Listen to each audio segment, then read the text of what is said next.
Sou Aaron Edwards, muita coisa acontecendo no mercado, o mercado dando uma balançada. Vamos logo falar sobre essa análise, mas primeiro nós sempre queremos começar pelas recomendações. Vou compartilhar a tela.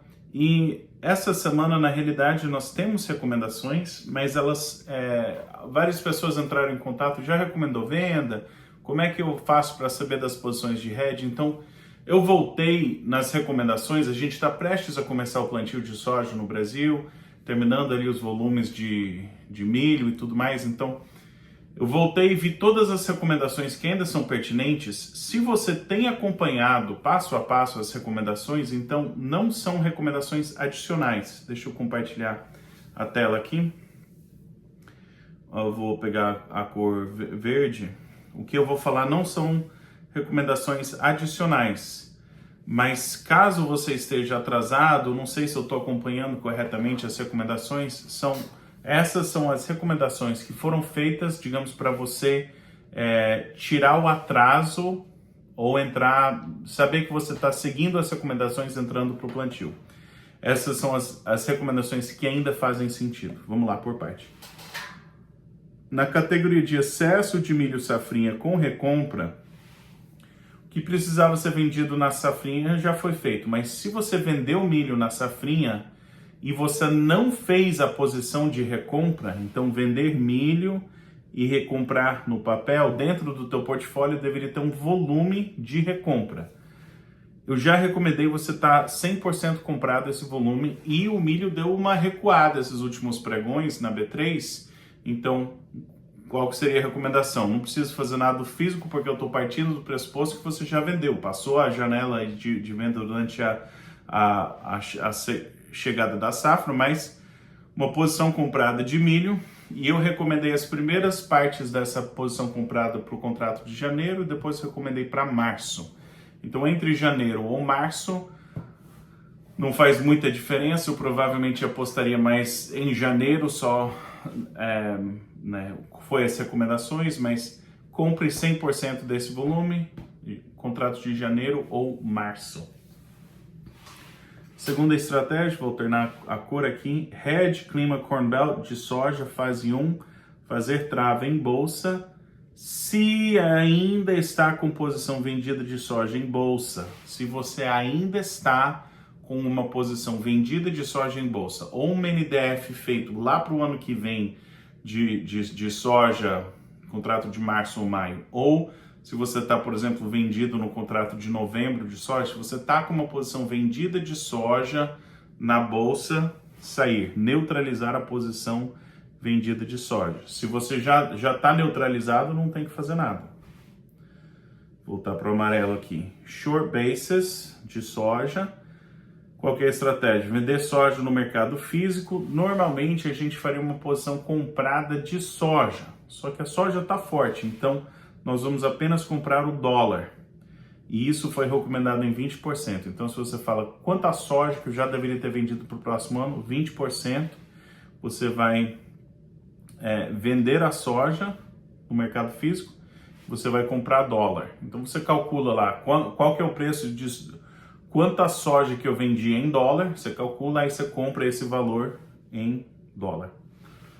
E aí a segunda categoria que é similar é venda antecipada também de soja, vai vender a soja no mercado físico, também vai comprar dólar, também 20%.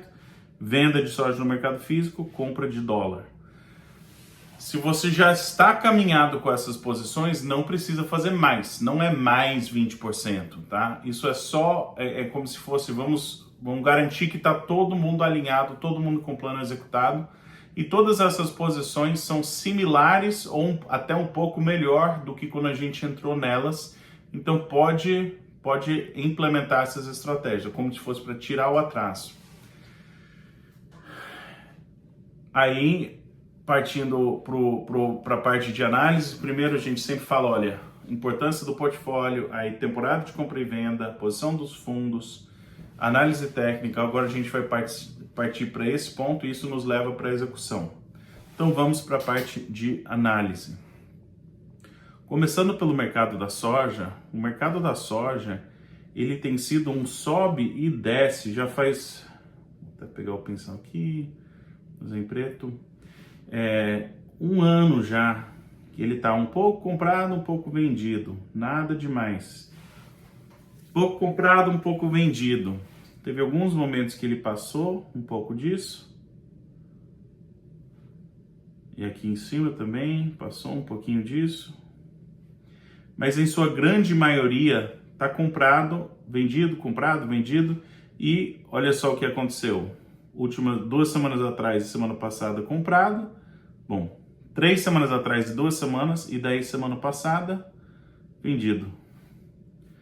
Tá um mercado bastante sem graça, por assim dizer. E se a gente for olhar na tela, a gente está vendo essencialmente a mesma coisa. Só que, se a gente olhar, eu vou até fazer esse desenho que eu ia falar, vou fazer nesse mesmo. Se a gente olhar, esse é o contrato de maio, contrato de soja brasileira, próxima safra. Vamos desenhar aqui de vermelho, vamos fazer venda. E de verde, vamos fazer compra.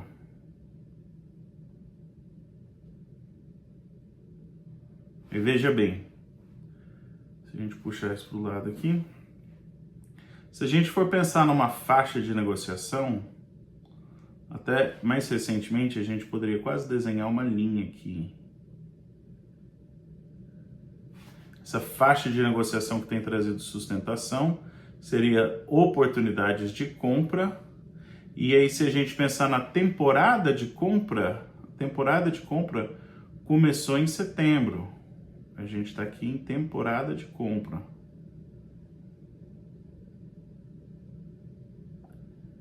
Não sei se ele vai ajustar.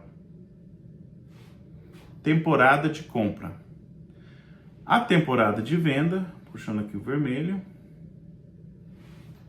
A temporada de venda é durante o período, uma delas é durante o período do plantio nos Estados Unidos. Então a gente tem aqui a temporada de venda, vai ser bem próximo desse ponto aqui.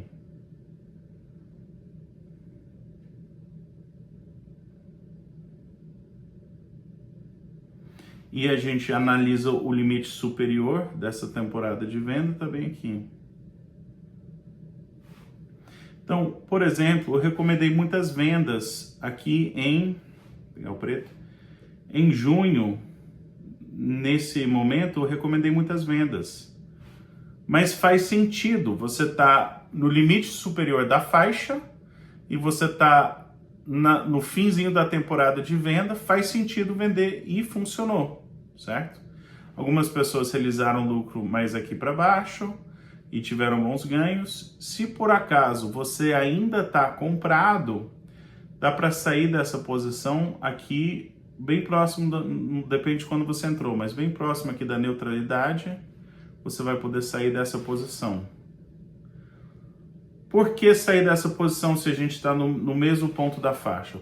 Alguns pontos, mas o principal deles é, será que vem aqui para cima? Será que a temporada de compra vai nos trazer uma sustentação? Então, se você está vendido soja, para mim já passou o período de proteção, tira essa trava, porque o mercado tende a ser favorável. Então vamos lembrar disso. O mercado de Chicago muito possivelmente pode atingir patamares de preço mais alto. Isso é muito bom. Se a gente olhar esse é o contrato de novembro de soja, e a gente vai ver uma coisa bastante similar, né? Não precisa nem passar, porque já consegui descrever no outro contrato. Mas vamos olhar, você falar, mas o preço em reais não tá legal. Muito bem, vamos falar sobre o preço em reais.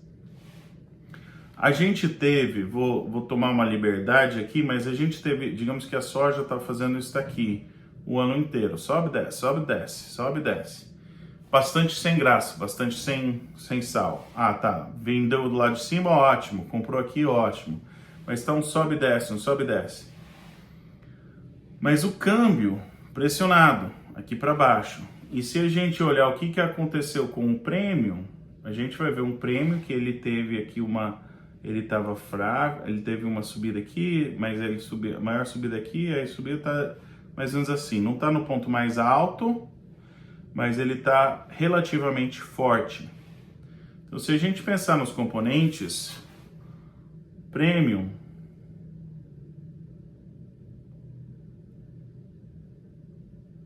está ok. CBOT está ok, pode melhorar. Está no limite superior da faixa, pode melhorar. Câmbio. Aí sim, olha só. Câmbio tá horrível. Então, eu não quero vender soja. Tudo bem, mas veja bem, Chicago está no limite superior, o prêmio está relativamente forte e o câmbio está em um dos piores patamares de preço que já esteve. Então, se você vender soja, o Chicago está ok, o prêmio está ok, e você fizer a posição comprada, e a gente está falando de 20% do volume. Isso vai poder te trazer oportunidades, muito provavelmente isso vai poder trazer oportunidades. O receio é se esse câmbio não voltar, mas se você voltar e ver as recomendações, eu estava recomendando essa posição comprada por volta desse patamar. Então quem já está comprado está falando, poxa, mas como é que eu fico? Já estou comprado e aí está caindo? Pode ser que seja uma tendência. Eu acho mais provável que esse câmbio vai voltar. Eu acho que o mais provável que a gente vai ter, que ele vai voltar. Então, paciência, tudo, mas se perdeu a oportunidade, por assim dizer, mas dá para entrar melhor, esse seria o próximo ponto para fazer. Agora vamos transicionar para o mercado de milho. Vou até fechar isso aqui e compartilhar o mercado de milho. Depois a gente encerra.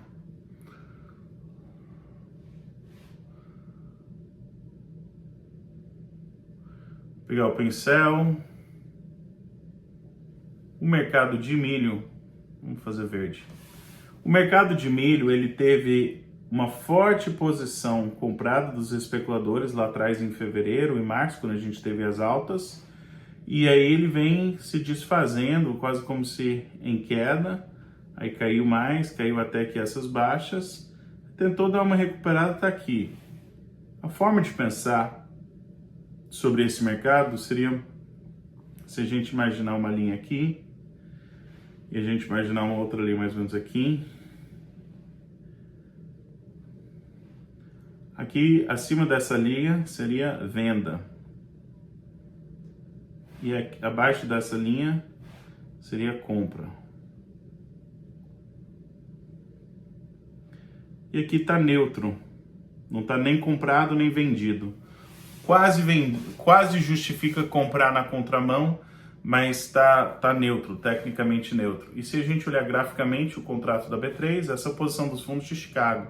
Mas na B3 a gente está bem próximo dos limites de baixo desse mercado. É possível que o mercado caia mais? Com certeza, tudo é possível, mas se a gente for pensar, mas eu quero comprar? Bom, se tivesse comprado nesse patamar em maio, estaria ok. Se tivesse comprado nesse patamar em agosto, estaria ok. Aí ele caiu, né? A gente teve uma inversão, vai cair até que ponto? Nós não sabemos. Mas, pessoalmente, Chicago está relativamente estável. Eu acho que o milho brasileiro precisa ser competitivo no mercado de exportação, com dólar em queda. Eu acho que o mais provável é que esse milho vai achar compradores. Então, se você estava esperando para comprar, pode fazer as compras agora, que vai estar alinhado com as recomendações e a oportunidade até um pouco melhor, provavelmente, da posição que a gente entrou. E isso é uma compra, a gente vai comprar agora para esperar a temporada de venda, que é lá para o fim do ano, para a gente negociar. E com isso vamos partir para o resumo, né? O final, fazer o diagnóstico final, o resumo final. Em Chicago, a temporada é de compra para o milho e a temporada é de compra para a soja. A posição dos fundos em Chicago é vendido, mas tecnicamente neutro. Da soja também eles estão vendidos, mas tecnicamente neutros. Tendência de milho em Chicago é tendência de alta. Tendência da soja em Chicago é tendência de alta.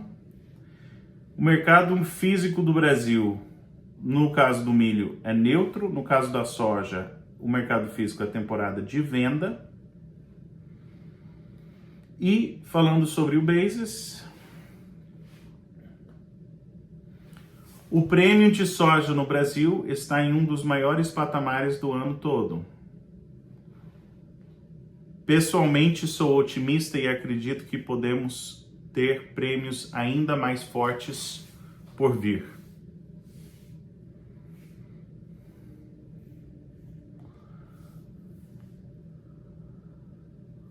O câmbio no Brasil está em um dos piores patamares desde o primeiro semestre de 2024.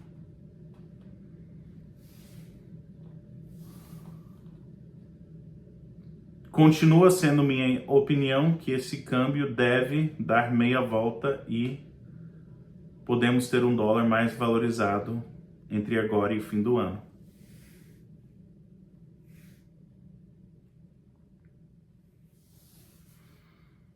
Acredito que as correções para baixo no mercado cambial e no mercado de milho não sinalizam tendências de longo prazo, e sim movimentações pontuais que podem muito provavelmente acabar sendo oportunidades de negócio.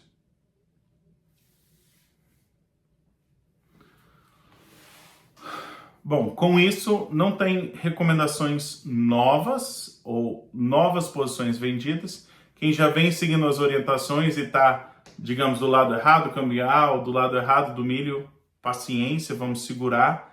Por hora, eu acho que é a estratégia certa, manter essas posições firmes. Dá um aperto no coração, é frustrante. Se você tem estado com receio de entrar nessas posições, ou não percebeu que estava na hora de entrar, ou não entrou por qualquer motivo, recomendo tirar o atraso e entrar nessas posições, nessas recomendações que foram mencionadas. Ótimo resto do dia para você, ótimo resto da semana. Se tiver qualquer pergunta, entra em contato.